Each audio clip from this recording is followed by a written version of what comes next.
২০১১ সালে দেশে mobile financial service চালুর পর বর্তমানে প্রায় ৫৪% মানুষ এ সেবার আওতায় এসেছে, যা ৩৩ মিলিয়ন থেকে ২০২৪ সালে বেড়ে দাঁড়িয়েছে ৫৫ মিলিয়নে।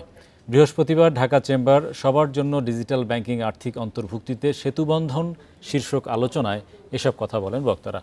তারা বলেন, ডিজিটাল ব্যাংকিং কেবল অর্থনৈতিক প্রবৃদ্ধিই নয়, সমতা, স্থিতিশীলতা এবং সমৃদ্ধি নিশ্চিত করতে গুরুত্বপূর্ণ ভূমিকা রাখবে।